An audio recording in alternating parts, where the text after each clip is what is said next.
All right, so I think we're going to get started. Grab a seat if you don't have one. So before I start, I just want to make a quick introduction, and like I said, we can keep this pretty informal because there aren't a ton of us. So feel free to ask questions, jump in. We'll make it a discussion. My name is Kathleen Booth, and I'm with a company called Impact out of Wallingford, Connecticut.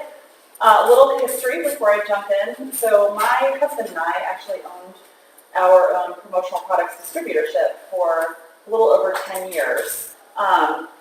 We started it back in, I think it was 2005. And initially we were just a distributorship, and then about 2008-09, when the economy started to tank, we began offering digital marketing services. And it really started actually as us doing digital marketing for ourselves, because we had a lot of time on our hands and not a lot of money, and it seemed like something that we could fill our time with.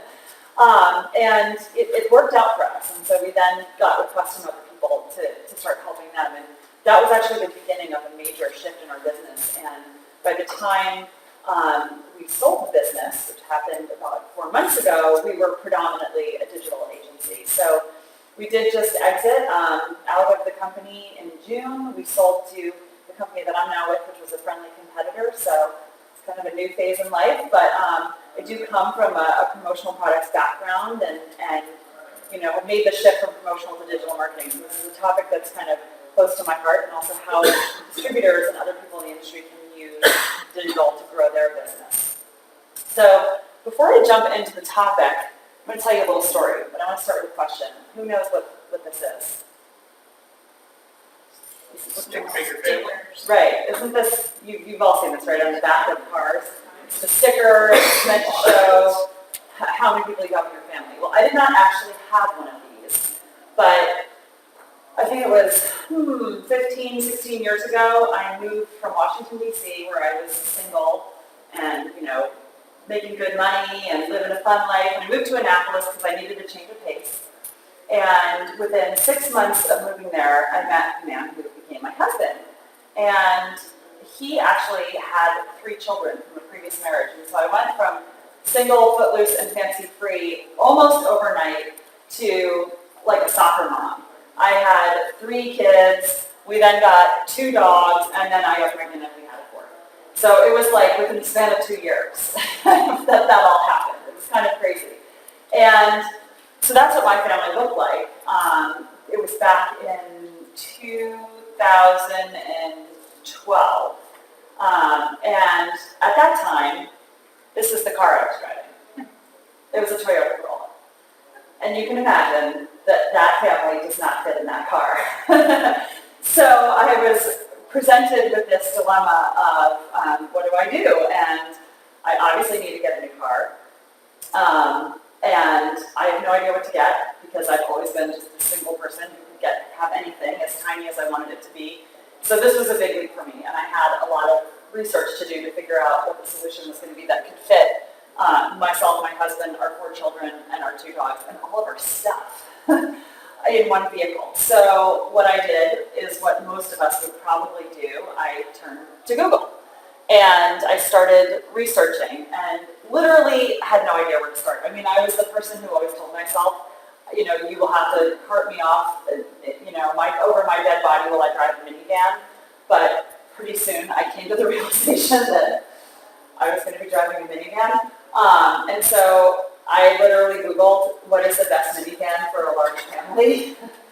And, that took me down this whole path. I started reading consumer reports. I read a couple blogs by moms that had minivans. And I think I settled on, it was either going to be a Chrysler Town & Country, a Toyota Sienna, or a Honda Odyssey.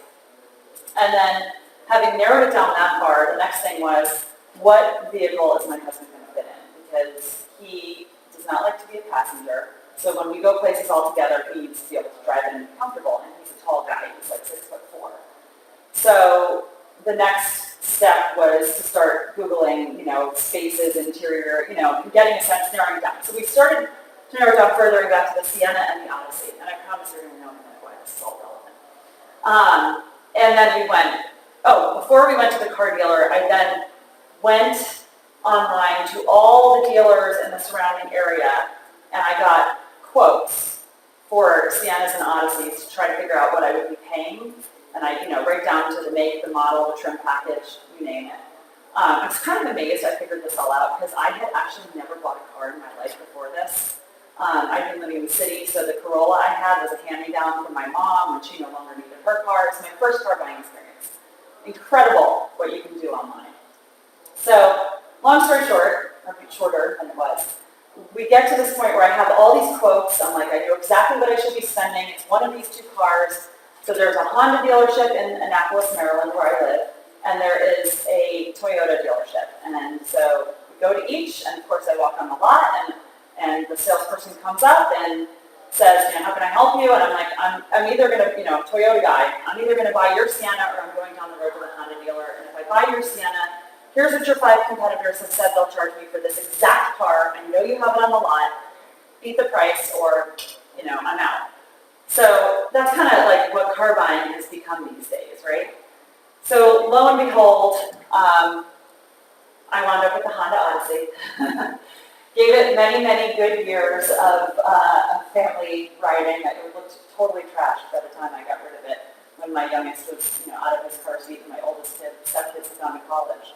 But it was that whole experience, I think, it was very emblematic of how buying has changed in the last decade, 15 years.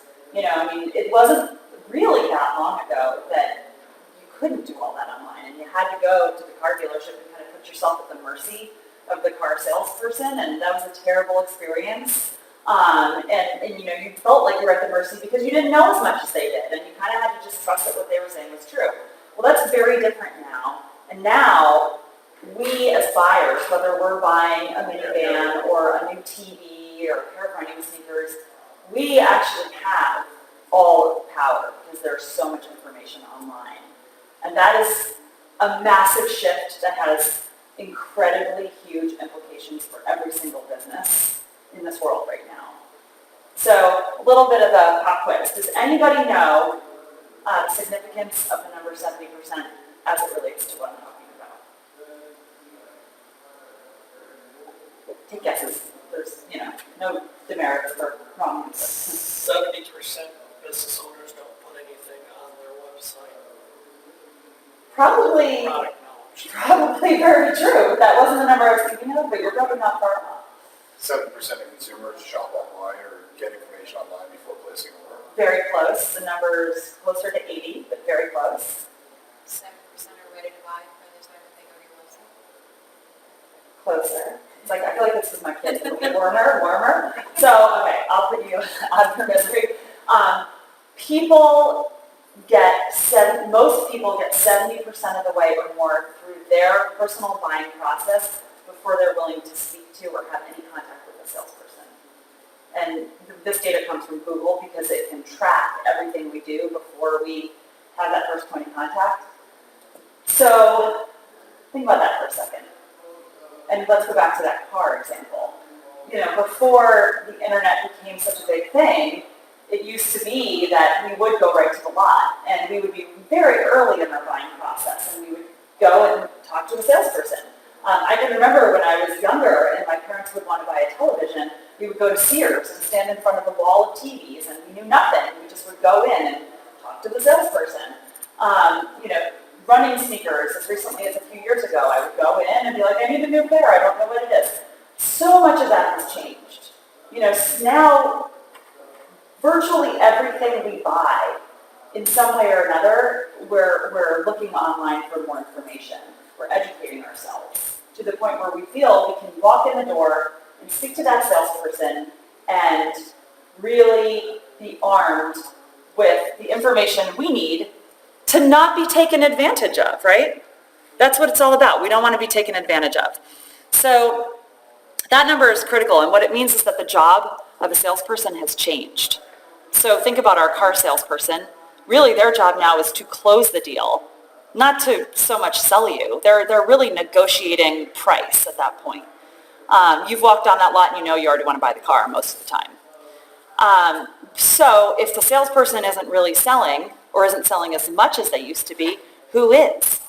And the answer is that it's your website that's selling. It's what you have out in the world, in the digital realm, that is essentially your 24/7 salesperson, because we can access it anytime we want.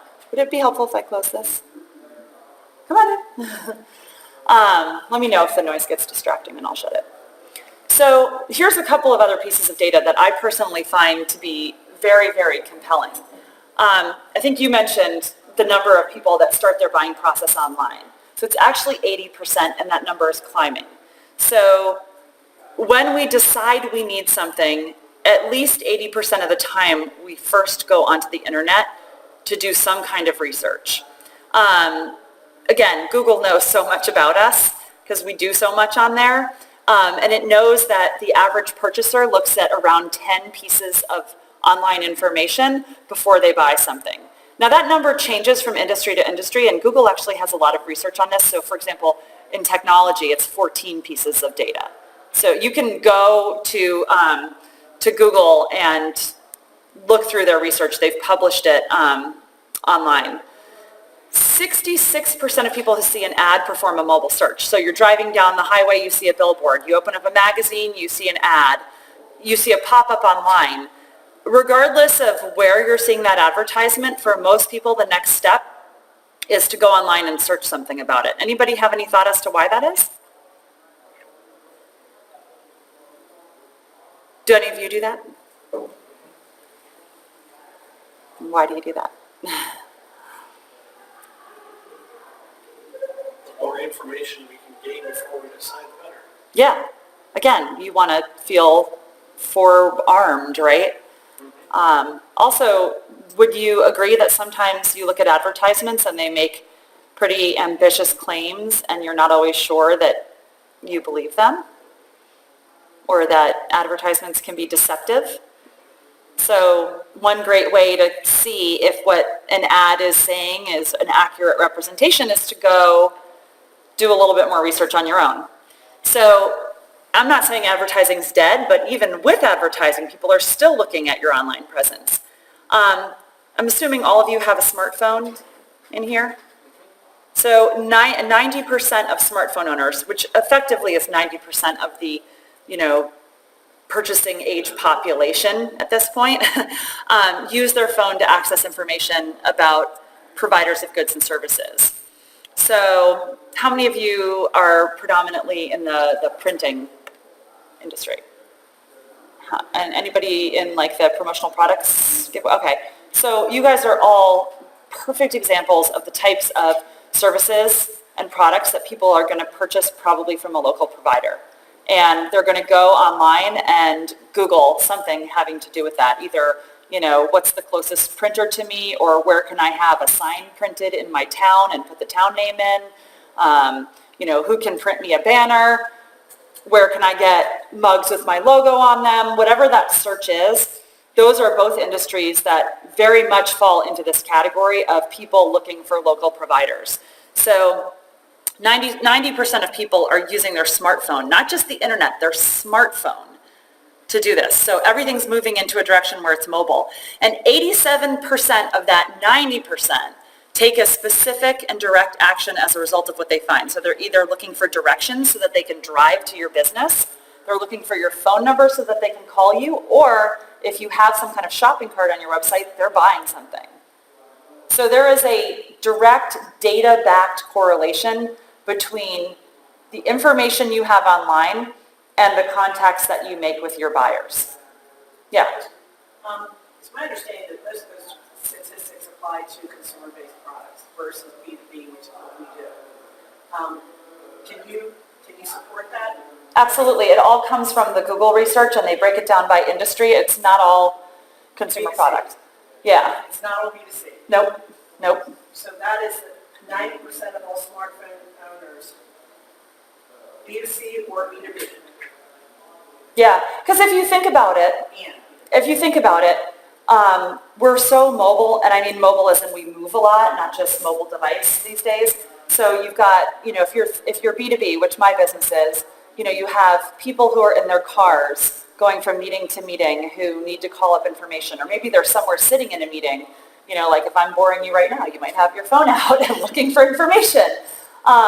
It could be an iPad. It doesn't even have to be, a phone. People are increasingly using tablets and other devices like that as their computing device as opposed to a desktop. So that's part of why that number is so large. We're moving away from pulling a computer out to do things more and more. We're sitting at home at night watching a TV show with our kids, and I've definitely done this, even though I wish I could say I didn't, and looking at emails from work and pulling up information. So it's moving more in that direction. One thing I can say that supports this is that, so I owned my own digital agency for 10 years. I'm now in another digital agency. I look at a lot of Google Analytics, both for my clients, and I'm in a sales capacity, and so I oftentimes have my prospects give me access to their Google Analytics so I can do some analysis of who's coming to their site. One of the biggest trends I've seen in the last year is when you look at the growth year over year in traffic by device, almost every single website I've looked at, and we primarily serve a B2B audience in terms of our client base, almost every single website I've looked at, the percentage growth in mobile traffic is in the hundreds of percent versus desktop, which often grows because your traffic overall is growing, but it's single or double digits. So we're going from a point in time where it was desktop like this and mobile traffic like that, and we're now kind of here, and it's just going to keep going. So the tide is heading in that direction, and honestly, for all businesses, it's the old Woody Allen saying, success is about showing up. And of course, he meant showing up in person, but in this context, it's about showing up online. You have to be found online. I'm not saying you're not going to get any business if you're not, but if you want to grow your business, and if you really want to set yourself up for success, your online presence is fundamental to that. Cannot be ignored. So I want to say a word about this, about getting found online. This is really interesting, also as far as a trend. When I've given variations of this presentation for a few years now, and when I first gave it, this particular image looked completely different. And I'm sure you will remember, but I searched large format printing services, and this is what came up. A few years ago, when I would do this, do you guys remember what was over here? Ads, right? And do you remember what was up above there? More ads.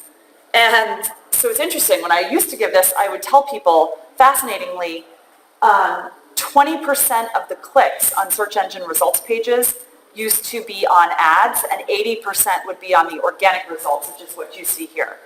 And fascinatingly, companies spend the inverse of that. They spend 80% of their marketing budget on paid search and 20% on showing up organically. So it's like this crazy backwards equation that we're putting our money where the results are not.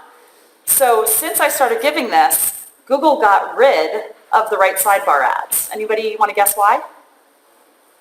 You couldn't make money on it. They couldn't, and why couldn't they make money on it? Pay-per-click. Because you pay-per-click and People don't click. nobody's clicking, right? So Google is running a business just like we are, and they want to be the number one search engine. So they continually update the layout of their pages to serve what we're looking for, and we don't want to click on ads. We don't trust them. We don't find that there's value when we get to whatever they're sending us to. We want to click on things that show up organically because that's sort of the results that have earned their place as opposed to purchased their place in line. So a lot of changes in what Google is feeding us, and honestly, in the world of marketing, those are leading indicators to us as to what's coming and how we need to adjust our approach. So fascinatingly, this has been in place now for about a year, and you even start to see, I don't know if you've noticed, but a lot of times when you get to this page, there's a box on the top. Has anybody noticed that? And the box has like an answer. And you see it a lot with things like recipes, things that are easier to answer.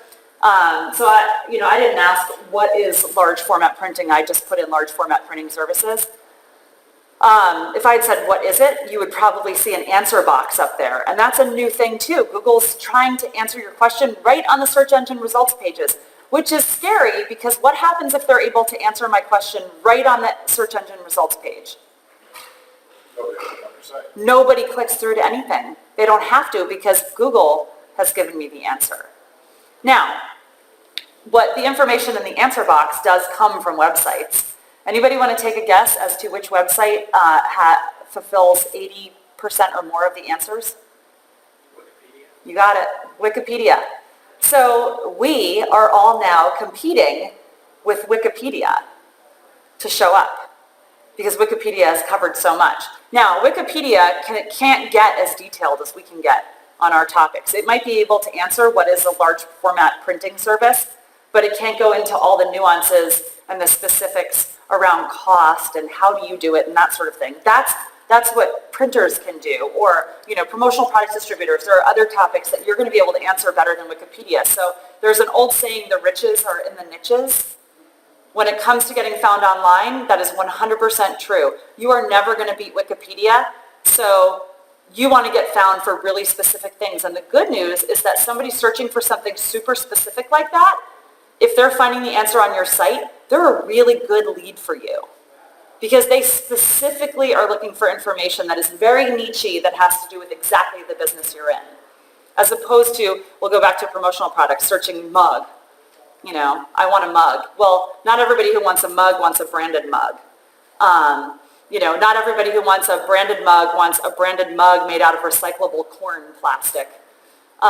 If you can create content around those very specific niche topics, and somebody looks for that and finds you, the chances of closing a sale are so much higher. So that's good news. Now, the other trend that's very interesting that's coming, which is going to change this all again. This is already here. Siri, right? You all have some form of it, I'm sure. It might not be Siri, it might be whatever the Android version is. Ask Google. Ask Google. You sit there and you ask your phone a question, and I will never forget when I first got Siri and I really couldn't stand it. And so I remember I was driving and I needed to find an Indian restaurant for some weird reason, and my kids were in the car, and I just said, Siri, Indian restaurant, thinking that that would pop up. And she came back with, let me search the internet for you, which there's nothing more annoying because that's what you're trying to avoid having to do. And my kids, my teenage stepkids, used to sit in the back of my car and go, you have to talk to her like she's a real person. And I would always say, she's a computer. And finally, I did that, and I would say, Siri, what's the best Indian restaurant in Annapolis? And lo and behold, she would come back and say, that would be India's restaurant on West Street. So it's true. We have to talk to search engines like they're real people now. And as a result of this, fascinatingly, Google is moving away from using algorithms to determine where websites rank in search results. So for all these past however many years, Google has had mathematical equations that determine where your website ranks. And it looks at things like the keywords and the amount of time it takes for the pages on your site to load, and who you're competing against and that kind of thing. And it had an equation, and if you got the highest score, you ranked first. That was really easy to game because while Google doesn't publish its algorithms, there are ways you can figure them out. So there are a lot of people like me that have made a big business out of helping companies to figure out what to do on their websites to show up on the top. Well, that's changing. And now the majority of searches that occur in Google, the results are actually determined by an artificial intelligence engine called RankBrain instead of an algorithm. So this is getting kind of technical and out there, but it's important. And what that means is RankBrain, because it's AI, it's replicating us. The reason Google's using that is it wants to present us with the best search results that we, using our brains, would think are the best given the question we asked. And so artificial intelligence is a proxy for that. And it's looking not just at all the things the algorithm looked at, like keywords on the page and speed to load and things like that, but it's looking at context. If I search for branded mug, does the words promotional products appear anywhere else on the page? Or does, the word ranch or cow appear on the page, in which case I might be looking for a mug that has a picture of a brand on it as opposed to a mug that I want to put my logo on. And so it's trying to make these associations to figure out where to rank me. So all of this is a long way of saying how you create your content is critical, and it has a direct impact on you getting found. Now, one more key trend. Anybody have one of these in their house? Everybody know what this is? Yep. Alexa, Amazon Alexa. There's also, Google also has its version. So we went from the search results that we see on our computer where we type something in and multiple results come up and we can scroll through and pick one, to voice search with a screen where we ask a question and Siri, to the best of her ability, provides us with one answer. Two, we speak to Alexa, who has no screen, although the new version will, and she speaks us an answer. So we don't even see a result. Think about that. We go from seeing all of these choices and we're picking the one that we think is the best, to Siri picking the one that she thinks is the best and showing it to us, to Alexa picking the one that she thinks is the best and not showing us anything. This is huge. What it means for you is it's now not only enough, and I don't want to scare you, to show up in the search engine results like you used to. You have to be the one answer that Siri or Alexa is choosing. You have to be the best one. So this is so important because this is going to really dramatically change how people find you, who finds you, the number that find you. So the one that comes out on top for those niche-y topics is the one that's going to walk away with the traffic. And as this is all happening, the other really interesting trend is that our attention spans are getting shorter and shorter. So in the year 2000, the human attention span averaged 12 seconds. Does anybody want to take a guess as to what it is today? Oh, who said that? You're good. Did you see me give this presentation before? 8 seconds. And the attention span of a goldfish is 9 seconds. We have a shorter attention span than my kid's fish does. And sadly, when it comes to online stuff, it's even worse. You have 3 to 5 seconds when somebody visits your website to capture their attention. So think about that. That's a test I always like to do with prospects I'm talking to in my company. In fact, we just sponsored a trade show, and we do something called website throwdowns, where people can come to our booth and have us basically pick apart their website. And I would always say, don't tell me anything about your company. Just give me your URL, and I will pull it up, and in 3 to 5 seconds, I'm going to tell you what I think you do based upon what I see. And it's always fascinating because sometimes you get it, and you're like, this is what you do, I understand it. There was one person who I think in 3 to 5 seconds, all I saw on their site was custom solutions for 25 years. And I was like, are you a software company? Are you a carpet installer? Or like, I had no idea. So 3 to 5 seconds. And you really have to think about that. I mean, you can do it now if you have a phone. Pull up your homepage and for 3 to 5 seconds, look at it and think, am I going to be able to figure out what I do and what the value prop is here and what differentiates me from my competitors? You have to. And unfortunately, there's a massive disconnect because most websites are giving people this kind of information. They're flashing, contact us now, sign up for a trial, speak to a sales rep, get a demo, request a proposal, all of these like salesy offers, when what people really want is what we have on the left here. They want answers to their questions, solutions to their problems. They want to know how much stuff costs. How crazy do you get when you're trying to do research on purchasing something and you go to 5 websites and one of them doesn't have any pricing? What do you do when that happens? I'm looking at 4 people now. Exactly. You've immediately eliminated them from contention. You don't want to waste your time. And that's because you have so many other choices online about where you can get your information.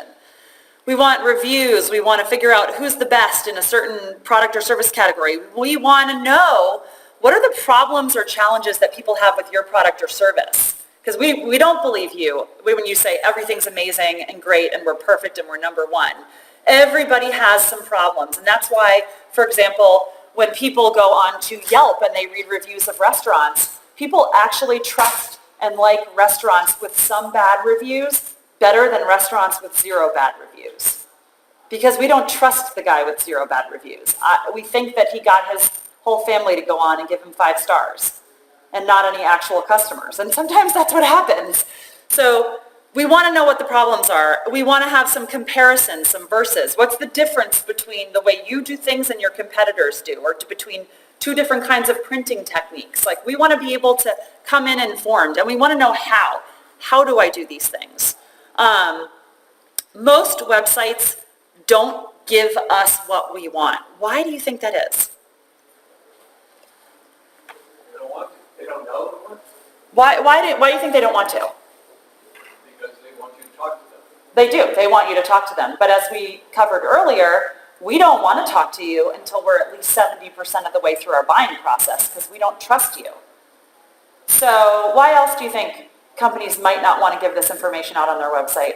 I think they may just not know. They might not know. 20 years ago, websites were brochures for a company, True. and now maybe the content's changed.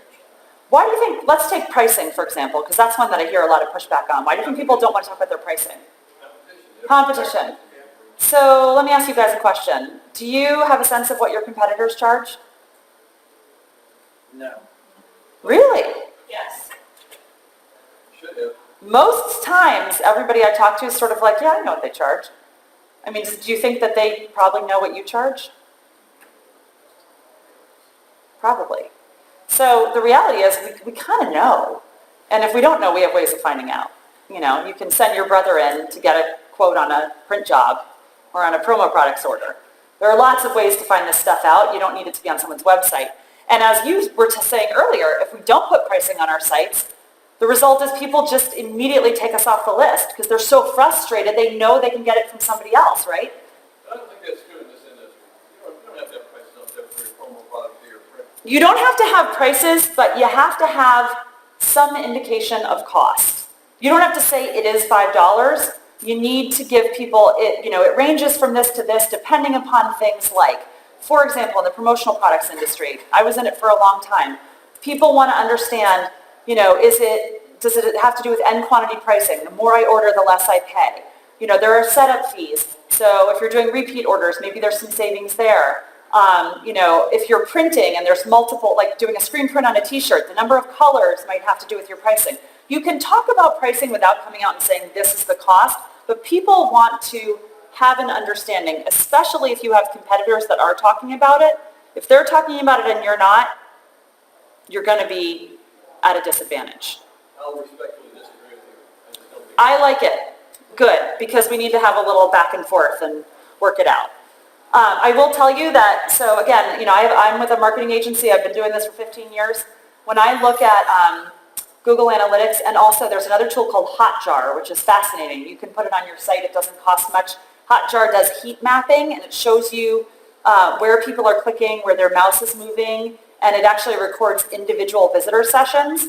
All the data from Google Analytics and Hotjar shows me that when there is pricing on a website, it's one of the most visited pages.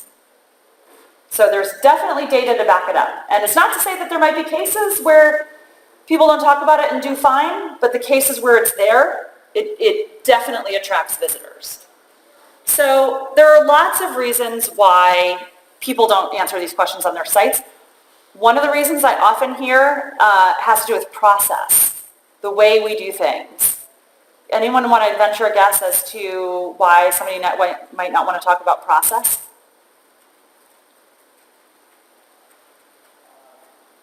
They don't want their competitors to know. Right, because we think of it as our differentiator, right? Or maybe another way of saying it's our special sauce. So when I say the phrase special sauce, who do you think of? McDonald's. You guys are good. Yeah, McDonald's literally has the special sauce, right? And It just Thousand Island. well, I mean, I don't know if it's exactly Thousand Island, but the thing is, I can tell you what's in it because they have special sauce. They call it special sauce. Presumably it's the thing that makes them different from everybody else, and nobody could ever be McDonald's because they don't have special sauce. Well, McDonald's actually, starting in Canada, and they've now done this in the U.S., created this website because, McDonald's is a company that is not without its fair share of controversy. Has everybody seen the online videos about the pink slime that supposedly goes into chicken nuggets and the way the animals are treated and this and that? So to counter all of that, McDonald's actually built this microsite called Our Food, Your Questions. And what they did was they invited anybody, anywhere, to ask any question they wanted about McDonald's products, food, service, processes, ingredients, you name it, and they promised to answer it. So, of course, you can bet somebody or many somebodies went on there and said, what's in the special sauce, right? Of course. So here's the cool thing.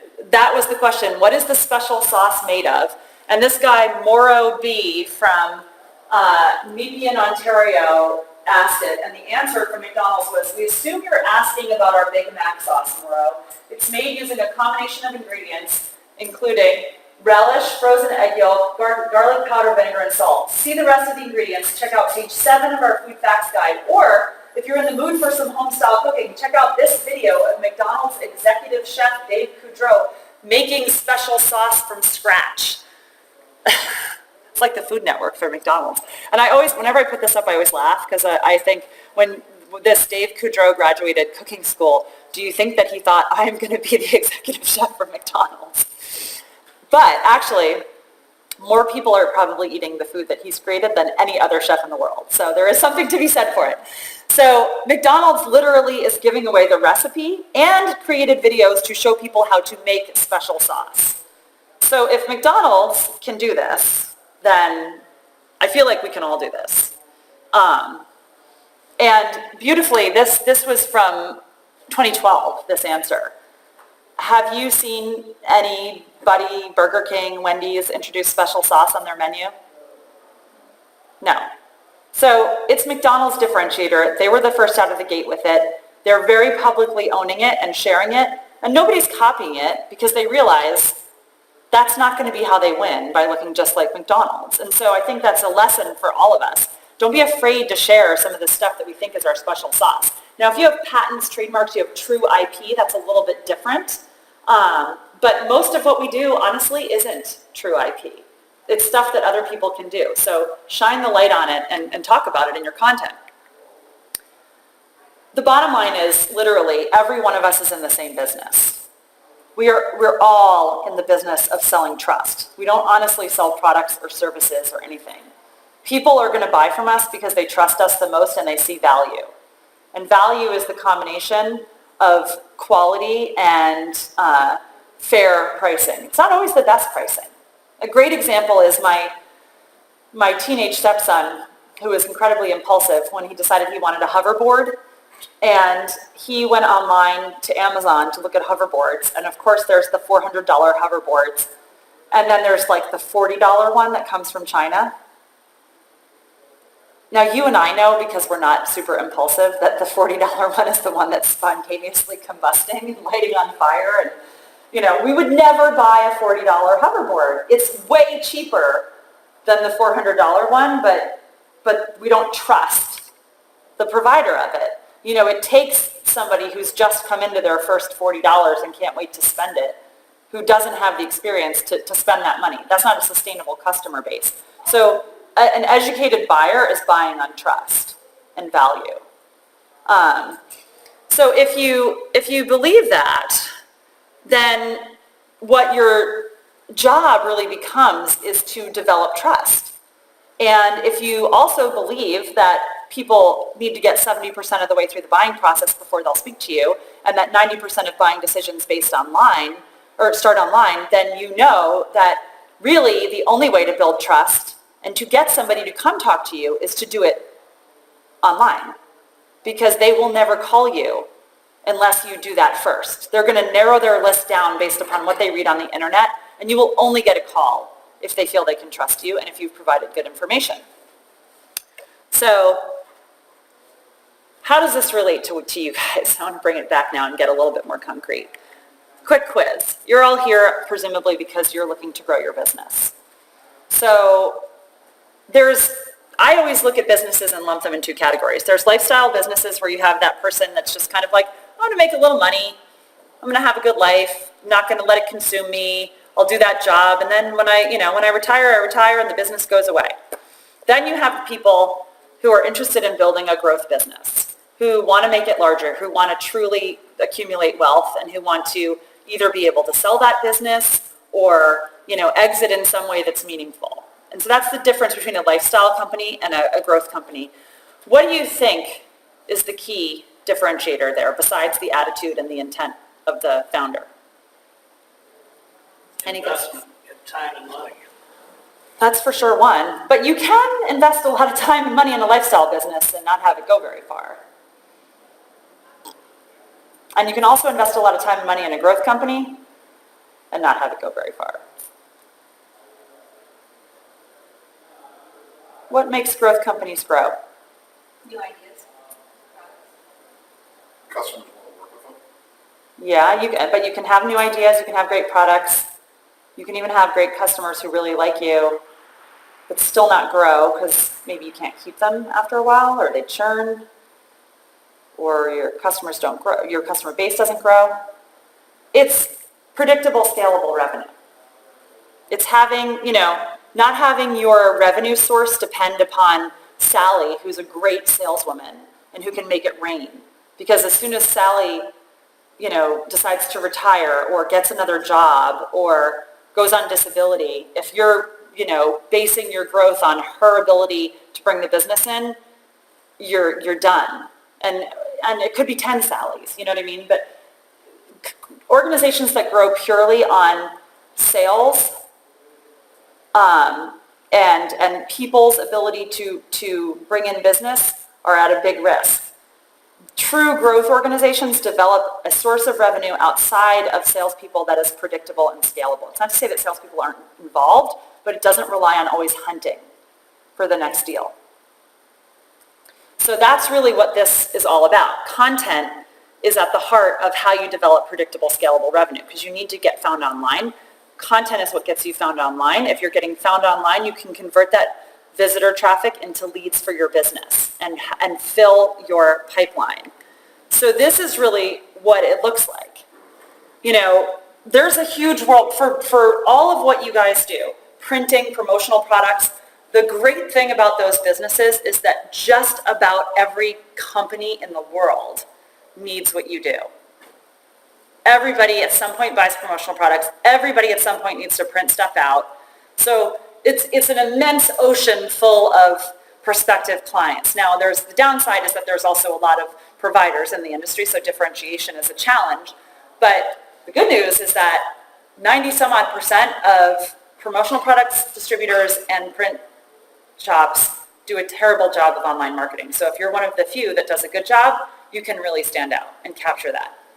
And at the top of the funnel, where we have that immense ocean of prospective customers, the way to attract them is, again, with your content. This is why people blog. Huge misnomer about blogging is everybody thinks like it's about, you ruminating about your thought of the day. And there's all these mommy bloggers and other people out there and people think that's what blogging is. And it's one type of blogging, but business blogging is about getting found by search engines. It's about going back to what I had listed up there earlier, answering people's questions, solving their problems, giving them that information that they're craving, that niche information that they really want to learn about. Because a lot of that is not going to go on the main pages of your website. It's too specific. So you get specific in your blog, and every blog that you create is considered by search engines an additional page on your site. So if you start with a 10-page website, and let's say you blogged every day for a year, you would have a 375-page website at the end of that year. And the more pages you have, the higher you rank in search engines. So it's a fantastic SEO tool if done well. So blogging, social media, promoting that content, whether it's in the form of a blog or in some other form, promoting that content out on social channels. The biggest mistake I see people make on social media is they just talk about themselves. Hey, we have a special on, pens, or we have a special on tote bags, or, a special on printing banners. Those are what we call bottom of the funnel offers. If somebody is already out there shopping for pens or tote bags or needs a banner, they might click on it, but most people aren't there yet. So a better approach on social media is to create what we would call more top of the funnel content. Those, what is the best way to get more foot traffic to my booth at a trade show? That right there is a blog topic. And if I'm asking that question online and you have a blog and that's the title, I'm probably going to find it. And if in that blog you're giving me examples of great giveaways or a really good trade show display that a printer can create for me, that's what's going to drive me to your business and pull me in further and promote that through social media. Making sure your website is optimized with keywords and that your content is optimized, and creating more of those pages on your site through the creation of blogs or landing pages. The whole idea at the top of the funnel is just to get people to your website, just to get them there. And then once they're there, the objective really needs to be to get them, let me see if I can use my light here so I don't have to keep pointing. Yes, to get them to convert. So for us as businesses, it's great that we have a lot of website traffic, but you don't make money off of website traffic. You make money off of leads that you turn into customers. So once somebody's on your website, the question then becomes, how do we get them to self-identify? Tell us who they are. And this is where having some kind of an offer, or many kinds of offers, is valuable. It could be that bottom of the funnel offer that says, we'll waive setup fees if you place your first order with us. Or it could be, free design consultation for your trade show booth. Those are very bottom of the funnel, as I said, or it could be more top of the funnel. It could be, here's a guide to the best giveaways for banks in 2017. Concrete things if you're trying to attract a bank, or here's what hospitals are doing for employee appreciation. If that's an offer, that higher value content, you want to put it behind some kind of a gate. And a gate in marketing terms is really just a form that you're going to ask somebody to fill out in order to get your content. And it can be super simple. It can say, just give us your email address and we'll give you this ebook or this guide or this checklist or whatever that offer is. And I'm sure you've seen this as somebody who visits websites. You're asked to fill out information. It could be if you're registering for a webinar. You have to give your information in order to register. That's a gate. What companies are doing when they ask you to fill forms out of any kind is they want to know who you are so that they can continue to market to you. And there's all kinds of technology now out there that once you fill out a form, puts a cookie on your computer and then can track every interaction you have with that website. So not only do they know who you are, they know exactly which pages of your website they're looking at. They know what emails you're opening. They can even see interactions you're having with their social media content. And they can score you with that. They know, for example, if you've looked at more than 50 pages of their site, or if you've looked at their pricing page 10 times, you might be a hot prospect. There are really sophisticated tools out there, but the bottom line is somebody's got to fill out a form for any of this to happen. Until they fill out a form, we don't know who they are. We can't put them into our email newsletter list. We can't look at their interactions with our site. They're just some unknown person who's come to visit us. So what you have to think about not only is what kind of content can we create at the top of the funnel to attract people, but then what sorts of carrots can we dangle that they'll think it's worth it to fill out a form and tell us who they are in order to get that. Once they fill out that form, then you use the other tools in your arsenal, your email marketing, etc., to pull them further down that buying process. You can say, hey, thanks for registering for our webinar on new trade show booth layout options. I'm making this stuff up. Here's another article on this topic that shows you examples of how some companies have done that. Really getting relevant to them and continuing to feed them information that's going to help them and solve their problems. And then you can continue to do that for customer retention in the exact same way. You know what people are interested in, you continue to feed them helpful content. That's how we build trust. And we're all in the business of trust. So this is what a conversion path looks like. So the topic of this presentation is using content to build a lead generation funnel. This is like literally down to the tactical level how you do this. People are going to start online on search engines. They're going to be looking for information. They're going to type something into Google. It's usually Google. And if you have content that really closely matches that question, you're going to show up. So going back to my earlier slide of how search is changing, this is why that is so relevant. Before it was the search engine results page, and some people are still doing that. Now we've got Siri and Alexa. So the more niche you can get in answering the questions you know your prospects are asking, the more likely you are to show up. How do we know what they're asking? Well, you're getting these questions. You're either getting them over the phone, in a meeting, by email, through the contact us form on your site. You might have live chat on your site. People are already asking you these questions, but you're just not answering them in the form of web content. You might be sending them an email. You might be verbally answering them. So take how you're answering those questions and turn it into online content. So you'll have that content. It might be a blog post. And in there, you're going to want to put some kind of call to action. You can put a call to action on your homepage. It could be anywhere on your website, anywhere on your digital presence. And that call to action should offer them something of value. Again, think about what your visitors want. Is it going to be like a coupon, or is it going to be information about the top giveaways or printing techniques? What's the difference between these three things? Whatever that is, you're going to create that content. You're going to put a call to action on your site. When they click that, it's going to direct them to a landing page that says, here's what you're going to get if you fill out this form. And that page will have the form. You ask for as little information as possible. That increases the likelihood that they're going to fill it out. I would suggest initially no more than name and email address. And once they fill that out, you give them what they've asked for. So they get that great content that you've created, and you get their contact information. Oops. So I want to give you a couple of quick stories about why this works. My old company that I had, as I said, we started as a promotional products company in Annapolis, Maryland, and we never did any advertising. We never paid to advertise anywhere online or offline. We started blogging in 2008, and in 2012 or 13, I got a new customer in Alaska. It was pretty cool. I was like, how does somebody in Annapolis get a customer in Alaska? And how that happened was I had written a blog on Marmot corporate apparel. And let's see, I probably can see. It was published in November 4th of 2010.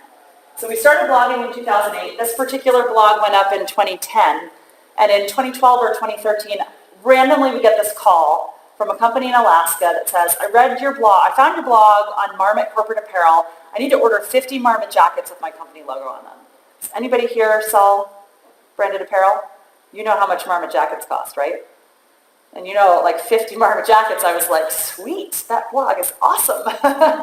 And I never would have found this person in Alaska. So that's just one example. This happened so many times. When I first started doing this, I was writing a lot of very product-focused blogs. Like, I would see a cool product at a trade show, and I would do a blog about it and talk about, like, here are really cool ways you could use this in your marketing. And then I would forget I did them. And one of them was this thing called the Cube Pen. 4 years later, I got somebody calling asking for the Cube Pen. I don't even know if they still made it at that point. But it was amazing because we would get these calls. We wound up selling promotional products to Mercer Consulting in Switzerland because they found a blog. I mean, there's no way any of this ever would have happened. And I was probably spending an hour max on each blog post. And if you think about the ROI of an hour on a blog post, even if I only made the one sale of 50 Marmot jackets, the ROI of that blog was thousands of dollars. So it definitely works. It worked really well for us. It's how I grew my business. I want to leave you with a couple of very concrete takeaways. If you think you want to try this approach, are any of you guys blogging now? Okay, awesome. So even if you're already blogging, I want you to think about this approach. Go back to work and get everybody who's customer facing, everybody from salespeople to, bookkeeping, who talks to customers, customer service, what have you, and get them to make a list of all the questions that your prospects and your customers also ask you. And that list of questions is your list of blog topics. You will probably have 50 to 100. I've done this exercise a ton of times, and there's usually a very long list. And literally, the title of your blog should be in the form of a question, because remember, earlier we talked about how Siri has trained us to talk to search engines as though they're people. And so we say, Siri, what's the best decorating technique for performance athletic fabric? If I literally have that as a blog post title, I'm going to show up number one in the search results. There are not going to be a lot of people answering those questions. When you get those questions, go online and Google the exact question, and if there isn't a perfect match, that should be the first topic you write about, because as soon as you write it, you're going to own it. You will be number one. Every one of those is a blog post. And then in addition, start publishing blogs, do it at least once a week. That's really, you're not going to get results if you're not at least once a week. And involve everybody in your organization in creating blogs. That's what I used to do. Everybody that worked for me had to do one. So if you have 5 employees and everybody blogs once a month, you have a blog a week right there. And that's not a lot to ask people. They don't have to all be great writers. They can film themselves on their iPhone, do a little video blog, what have you. There's lots of ways to tackle this. Create some kind of an offer. What is that carrot that you're going to dangle out there so that when somebody finds your blog, they will convert and fill out a form? I know that when we had our distributorship, we did a lot of gift guides. One fall, we put together a corporate gift guide where we took our top 20 favorite corporate gift items that we saw at, I think it was either the PPAI show or the ASI show, and we put it in the form of an ebook and talked about pricing, and we said, here are great examples of who you might give this to. In 2 months, that offer produced $175,000 in sales for us. Because people were like, great, I don't have to go on the internet and spend hours. They've just given me the answer. You can time things. We used to do guides for Earth Day giveaways. Cinco de Mayo, breast cancer awareness. Those are easy, low-hanging fruit ones. But there's also, we used to have this offer, and it's not up anymore, so one of you can steal it. It was a trade show staffing schedule. So if you're going to have a booth at a trade show, this was like an Excel spreadsheet that you could fill in with who's going to work the booth when. The dumbest little thing that anybody could create, that was our number one converting offer because it took away a pain point people had. And if somebody converted on it, they're obviously planning a trade show booth. And what does everybody who is planning a trade show booth need? Giveaways, right. So that was a great source of leads for us. So you can see kind of it doesn't need to be this monumental undertaking. You just have to provide something of value to your audience. When you create that offer, make sure you have people fill out a form to get it, and that's how you're going to capture their email addresses. And then for every email address you get, have some way to nurture them. Maybe it's an email newsletter. That's the simplest solution. But this is how you start. And this is what I want to leave you with. So the company I work for now, this is also how we market ourselves. It's content. And this is really hard to read, so I'm going to read you some data. Both of these images start in November of 2011, which is when we began tracking results and really began using this approach, up until today. The green section of this is organic traffic. Up here is visits to our website. In the very beginning, we had probably 1,000. Right now, we get 300,000 visitors to our website every month, a month. And that, almost all of it is organic search. We're not paying for that traffic, and it's because we blog a lot. The more you blog, the more results you're going to get. What you see down here is contacts or leads. These are people who have filled out a form and given us their email address. Again, in the beginning, it was, tens. Right now, we get more than 5,000 leads a month. And it's green. It's the green. It's organic. Blue is direct traffic. Yellow is referrals, people who click on links on other websites. There is no paid traffic in here. Yeah. What is the platform for creating a blog? Like, is there I write something on Word and I post it to... Yeah, so do any of you have websites built in WordPress? So WordPress itself is a blogging platform. If you have a WordPress website, you can have a blog on there. It's already built in. If you don't have a WordPress website, you can still install WordPress on your site for just the blog portion. It's very simple. WordPress is free software. Whoever runs your website should be able to do this for you. And the beautiful thing about WordPress, if you haven't used it, is it's like Microsoft Office. It's very simple and easy to use. The editing interface looks like Microsoft Word. So if you can create a document in Word, you can create a blog. So WordPress is the primary. That's the big one. There's a million of them. The one most important thing is that your blog has to be on your root domain. So you can't have a website and then have a blog on another URL because that's not sending traffic to your website. It's actually cannibalizing it. So you gotta, if you right now that's how you have it set up, I would work with whoever does your website and have them move all that content and put it on your domain name. So that is pretty much what I want to leave you with. I left my email address up here if you guys have questions. Our website has a resource center on it that is full of information. I mean, we totally drink our own Kool-Aid, so you can get a million different pieces of information in our blog, in our resource center. And then I didn't put it up here, but I have a newish podcast called the Inbound Success Podcast, where I interview people that are doing campaigns that are getting amazing results. So you can also listen to that. That doesn't cost you anything. You don't have to give me your email address. So, thank you. Kathleen, the slide that had the, what answers do website visitors want, is that something I can get to? Yeah, in fact, if you just email me, I'll send you the deck. I'm going to be sending this to somebody at PSDA also, but I honestly don't know how or if they send it out to people. Okay. But if you just shoot me an email, I'll give you this presentation deck. Okay, perfect. Yeah. Do you use hashtags in your blog? Not in my blogs. I use them in social posts, particularly like Twitter and Instagram, sometimes on Facebook, but don't use a lot of them. There's a lot of data that says if you use more than like 3, it In a post? decreases your results, yeah. My stepmom uses about 40 for hers. Does it bug you? I mean, yeah, That's why they don't work. but she blogs under the Evil Stepmother Speaks. Nice. I'm gonna have to check that out. Yeah. As a stepmom, I used to always refer to myself jokingly to my stepkids as the evil stepmonster every time I told them something they didn't like. We always called her the Wicked Stepmom. And then when she retired, she started blogging, writing, and like wrote a book and stuff on being a step-parent. Oh, good for her. She like works with families and stuff like that, so. It's not easy. Well, thank you guys. This has been fun. It was kind of nice having a small group. We got to get into it. I wish our friend who had Can I stayed. ask one more question? Sure. Nurture, the word nurture.